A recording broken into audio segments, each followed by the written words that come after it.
Do you want to know 5 secret home sale strategies that every homeowner should know? We're going to talk about these 5 things that you should know before you put your house on the market. Things that you need to think about, things that you need to plan for, things that you need to be prepared for before you hit the market. Number 1, do your homework. Home buyers today want as much information as they can get their hands on. So if you're selling your home, it's a good idea to take the time to gather the information to answer some of the home buyers' most frequently asked questions. As you go through the home sale process, this is going to save you time and some stress. When you're thinking about the information that you want to gather, we're just looking at what are the questions that we get from home buyers all the time. One of the top ones is your average cost for your utilities every month. This is your electric, your heat, and any other utility costs that your home has. A list of improvements made by the seller during their ownership. Another question that comes up is the ages of the major systems like the roof, the electrical panel, the heating system, the windows. If any of those ages are known, it's good to have those handy and make them available to the buyer. Any warranties on anything like appliances or work that was performed on the home. Service contracts for things like pest treatments or heating system maintenance.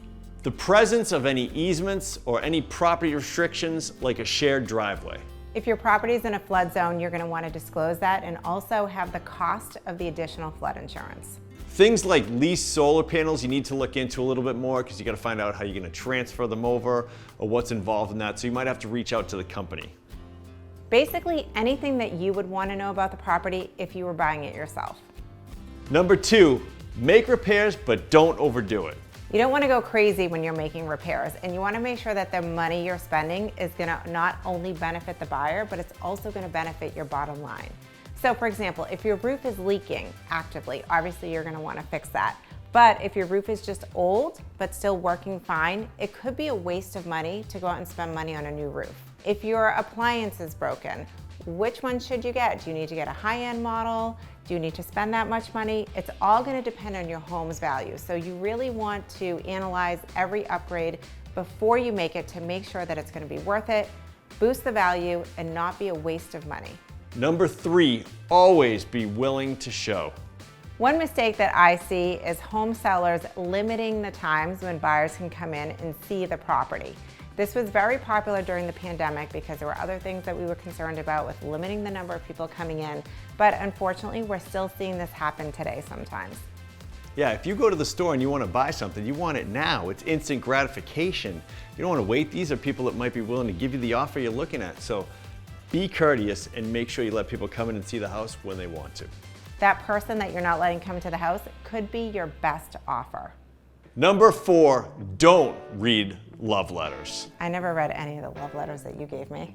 When buyers make offers, sometimes they include a personal letter to the seller. And while this might seem very nice, the purpose of that letter is to get the seller to make a personal connection with the buyer and give the buyer a leg up against the competition, which is why I always recommend that my sellers not read them until after they have made a decision. The last thing you want to do is make a decision on selling your home because somebody has the same puppy as you do and not based on the merits and financial strength of the buyer. Number 5, be ready to respond to offers in a timely manner.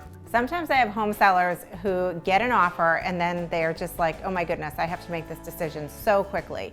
When a buyer makes an offer, they're looking to get a response hopefully the same day. That's what they really want, sometimes the next day, but anything beyond that is really too long. So as a seller, you want to be ready for what you should expect, what kind of potential offers you could get, what it means. So you want to have enough time to think about it, but you don't want to delay it too long because the buyer could get mad and walk away, and maybe it was a great offer. Or the buyer may have another property that they're waiting to make an offer on, but they're waiting for your response.